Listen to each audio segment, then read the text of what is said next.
congratulate your girl Adiola. Too many things have happened in the last 2 weeks that even your girl cannot keep up. But first of all, there was huge drama last week at the Senate when the customs boss was summoned to the floor of the Senate. First of all, the man did not show up when they asked him to come, and then he showed up without wearing his uniform. And can you believe that the Senate sent him back to go and wear his uniform? I was like, Lord, why? Why is it that this kind of drama keeps happening in my country? Why? Why? Both the Senate and the man, they have no job. Is this why these people were appointed and elected or whatever? So the man said he's not paid to wear uniform. He said he's not paid to wear uniforms, and he refused to come back to the Senate. The secretary to the government of the Federation also refused to show up at the Senate when he was summoned. You know, I'm telling you, everybody in Nigeria is just doing whatever they want. Speaking of the Senate, give me 1 minute. Is it true? Did Saraki import a car without paying customs? Damn your Filori. Hey, customs so. You mean you cannot afford the customs fee? Sorry, my people. You know, allegedly, please don't let anybody quote me. Everything is allegedly. But that is your uncle, by the way. Uncle Saraki is your uncle for today. Uncle Tino is my uncle for today. Don't worry, we are still coming to my uncle. All I know is that the Senate president is presently in a car importation scandal, which he denied, of course. You know, Saraki of Ilori, what is he going to say? And now to my own uncle, you know, Uncle Dino hit me one time. Bene. By the way, the man was the model on the Senate floor when they were talking about their new school uniform. I mean, their new uniform. Benny, Uncle Dino, you're welcome to this program. You know, it's good to see you. Too much shakara. You're welcome to this program. He said that she said that they said that you did not finish at the ABU, that is Ahmadu Bello University. Uncle, I said, the devil is a lie. Who dare say such a thing? That my uncle did not finish. Uncle, tell them that it's not true. Tell them. I have successfully completed one. I am doing a second one. I am already running another master's in the same university in law enforcement and criminal justice. No, that is a liar. Anyway, Uncle, give us evidence. You know, you need to start posting pictures of your degree. The degree, not this NYC certificate that can be easily bought. Uncle, you know. And instead of you wearing this academic robe to the floor of the Senate, why can't you just show us the picture that you took on your graduation day? Abi, the picture of your class graduating. Abi, you did not take any photo during your graduation. Ben, we need to see the degrees because people are talking. You know, the enemies of progress, they like to talk, especially that Sahara reporters. By the way, we've been hearing so many things, Uncle. I need for you to clarify a lot of things, because he also said that she said that they said that you stole television at the Department of Geography when you were in school. You know, they said that was why you were impeached as the president of the Geography Department. Who wrote this crap? Who would ever say such a thing? Who said it? I knew it. Sahara reporters. Put Sahara reporters on speed dial. They like to press my uncle's button. Why now? Why do you like to pick on my uncle like that? Don't you know who Dino Melai is? Don't you know who he is? For those of you who know that Sahara reporters are obsessed by me. Did he just say Sahara is obsessed? Obsessed by me? Isn't he supposed to be obsessed with me? Sahara reporters are obsessed by me. Uncle, you know, that's it. The man did not go to school. That's all the evidence we need to confirm that the man did not go to school. Uncle, why are you embarrassing me now? You know, that is exactly why people go to school, so that you can learn to say obsessed with me, not obsessed by me. Not obsessed by me.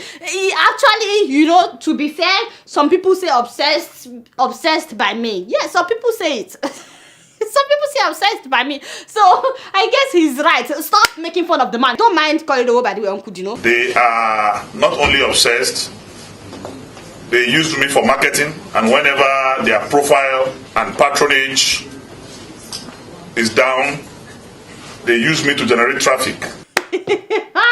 They use me for traffic. Hey, I cannot believe this. Sahara reporters, you are making money off of Dino. No wonder. This is what they call internet ogo. Using my uncle to make money on the internet. You should be ashamed of yourself, Sahara reporters. No wonder the man is asking for his own share of the money. So I wish Sahara reporters success in this free advertisement that they are giving me. But it will be good if we can sit down and derive a sharing formula. Now I know why he sued Sahara for 5 billion naira. By the way, Uncle, we are still on this matter. I'm also hearing that you did not attend the London School of Economics like you claimed. Hey, what do you have to say for yourself now? I'm also a graduate of the University of Abuja. I'm a graduate of London School of Economics and Political Science. I'm also a graduate of Harvard University. And the course I'm pursuing now it's going to make it my 8th degree, sorry. I have 7 degrees. You have 7 degrees. 7 degrees, Uncle. You know, no, Uncle. Don't do me like that. You cannot be embarrassing me like that, Uncle. I have 7 degrees. Is it? I'm also a graduate of Harvard University. You see?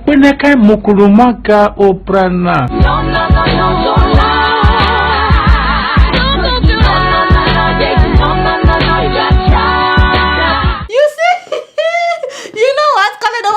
Take this offline, okay? Just make sure nobody else sees this segment, okay? This is just between me and my uncle. Open, but move closer. Don't worry, nobody else is seeing this. The fact that you attended a week seminar at Harvard University does not mean that you have a degree at Harvard. Those are just certificate programs, Uncle. London School of Economics released a statement. They sent an email, by the way, to the same Sahara that you have issues with. They said that you did not get a degree from a London School of Economics. Harvard University also did the same thing. They said you did not get any degree from them.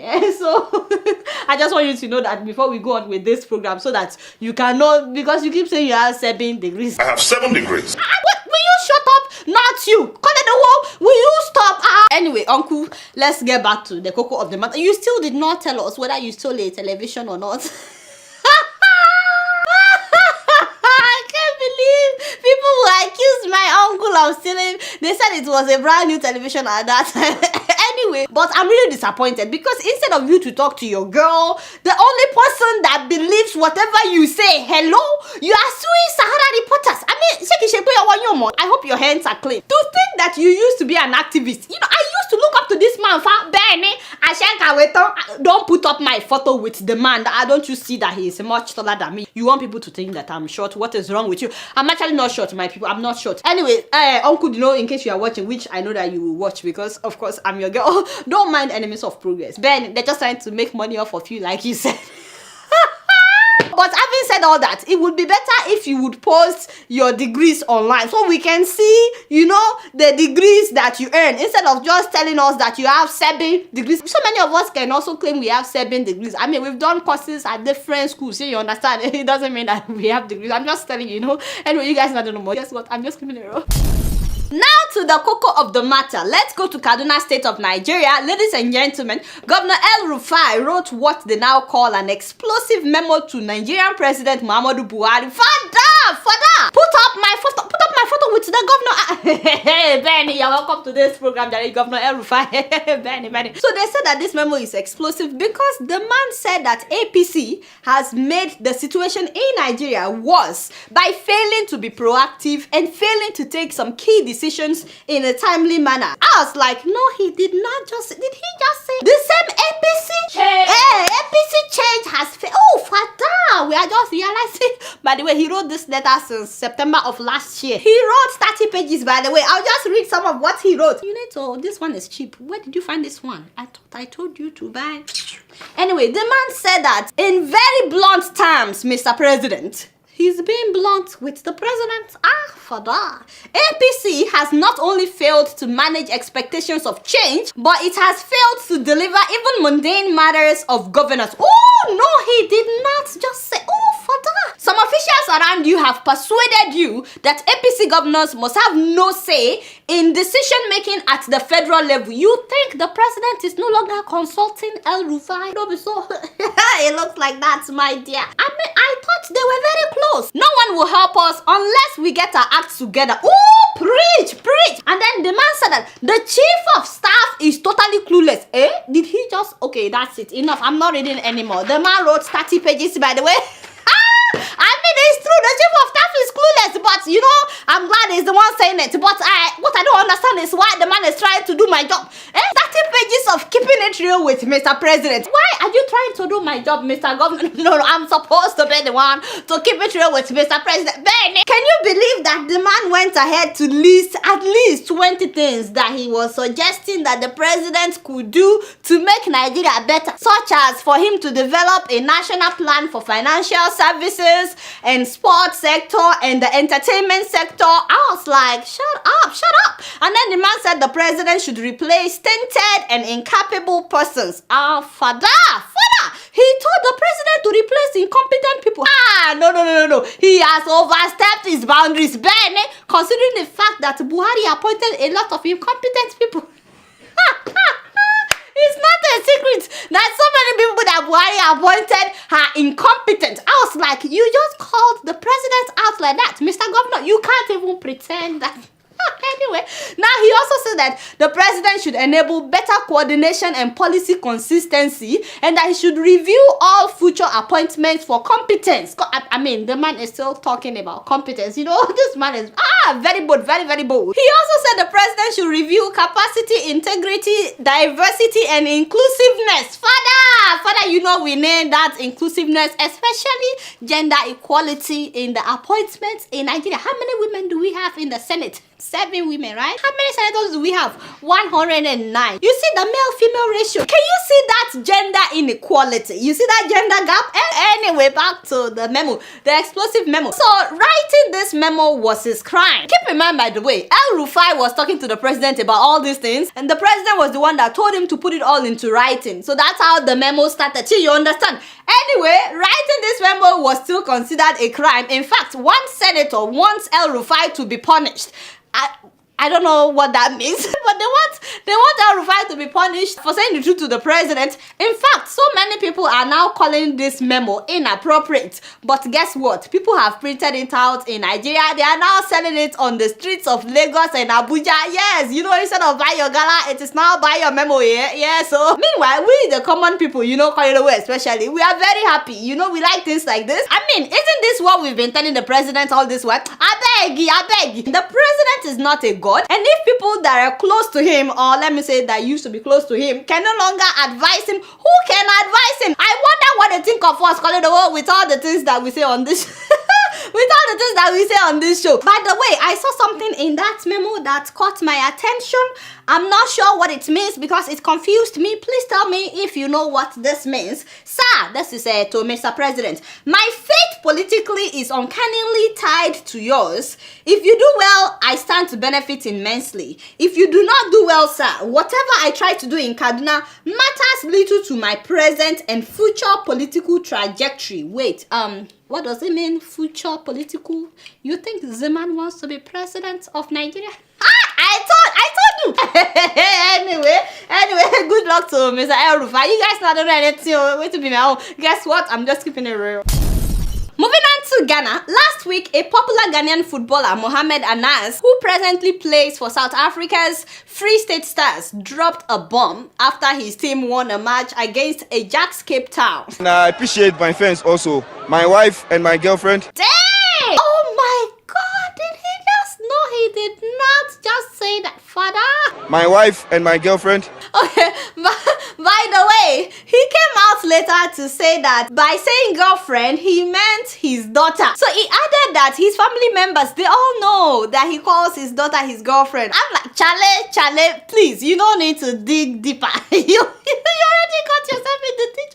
You got yourself in trouble and now you're digging deep. I beg, just shut up. The moment you made the mistake, that is when you would have announced to the whole world that by girlfriend, I meant my daughter. But he didn't say that. He said, oh, I'm sorry, my wife. My wife and my girlfriend. I mean my wife. Yeah, sorry to say. I'm so sorry, my wife. Listen, I love you so much. I beg, my brother, just sit down somewhere, you know. You already got yourself in trouble. Now to a serious issue. Last Sunday in the Brong Ahafo region of Ghana, at a popular tourist destination, we're talking about Kintampo Waterfalls to be specific, a tree fell on top of those that were swimming in the pool at the base of the waterfall, leaving 20 people dead and 22 injured. It was really sad, really sad. Among those who died were 12 students of Wenchi Secondary School and 2 university students and 4 other visitors. It's really sad because it wasn't just one tree that fell that day. The wind was so strong and so many trees fell. In fact, some students tried to climb up the staircase of the waterfall in order to escape, but they got trapped by the trees that were falling. 11 students are currently being treated in the hospital, including a school administrator that came with them to the waterfalls. For the families of those who lost their loved ones, please accept our condolences. May their souls rest in peace. And still in Ghana, the new president Nana Akufo-Addo is causing a lot of rage after he appointed 110 ministers to his cabinet. 110 ministers. Even Nigeria, with the population of 174 million people, we only have 35 ministers. No, so anyway, 110 ministers for the population of 30 million people in Ghana. Chale? So this is the largest government size in Ghana since they adopted democratic constitution in 1992. And the president says that this is necessary. That is what I don't understand. Now, it baffles me because in December, this same president, he promised to cut expenditure and fight corruption. That was before he was elected. Now, these people will be getting thousands of dollars, every month. I've heard that Ghanaian ministers get $4,000 each. And there's actually an article that says that having 110 ministers means that Ghana would be spending 20 million cedis per year to pay these ministers. That's about $4.5 million per year. And on top of that, each one of them will get at least 2 cars. They will be getting free fuel, and they will also have free utilities and a house and personal protection. Not to talk about house girls, house boys, and all that. By the way, the man also appointed his daughter to the Creative Arts Council. I'm like, okay, so I want to know what you guys think about Mr. President's appointment so far in Ghana. What do you guys think? Let me know what you think in the comments below. You guys don't know much. Guess what? I'm just keeping it real. So last week, about 100 government officials from Africa, we're talking about prominent business leaders and young entrepreneurs from Nigeria, South Africa, Ethiopia, Sierra Leone, Ghana, Guinea, they were all denied US visas. I'm like, what? Seriously, they were coming for the African Global Economic and Development Summit at the University of Southern California, and all the invited African delegates were denied US visas to attend this summit. Hey, father, can you believe it? Including key speakers and panelists. So, for the first time, an African business summit was held here in the US without any Africans present. No African.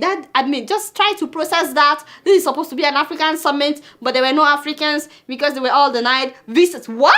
Does this even make sense? The goal of the trade summit was to bring African business participants in contact with American business leaders here in the US, as well as government officials, stakeholders, and interest groups. And this is supposed to be in order to promote bilateral and multilateral foreign direct investment, as well as international trade, cultural exchange, and tourism with various African countries. And I've had people say, why can't we have this in Africa? Why can't Africans get their acts together and do this thing in Africa? It's supposed to be African summits. That's true. At the same time, it's not only Africans that will be benefiting from this kind of partnership. In fact, America benefits more in Africa. Don't you see American businesses and companies in various parts of Africa? And don't get me started, don't Jare. By the way, how can they continue with the event without Africans being present? And that is what I don't understand. These people were supposed to halt everything, stop everything in protest, and march to the immigration and say, you have to let Africans into the country. How can you hold an African summit without Africans? The chairman of the summit, we're talking about Mary Flowers, said that this is purely discrimination against Africans. I want to know what you guys think about that. She said this is because those that were denied visas are in fact legitimate business people with ties in Africa. So what do you guys think about Africans being denied US visas to the summit? Let me know what you think in the comments below. It's been real. I'm telling you, it's been real. You guys don't know much. Guess what? I'm just keeping it real. Growing up in Kenya, my sister and I were very close. But like any sisters, we fought a lot. She always got new clothes and I always got hand-me-downs. Now she's putting her children through school in Kenya. We still fight sometimes, especially when I send money for the kids. I tell her, buy some clothes for the younger one, and we both laugh.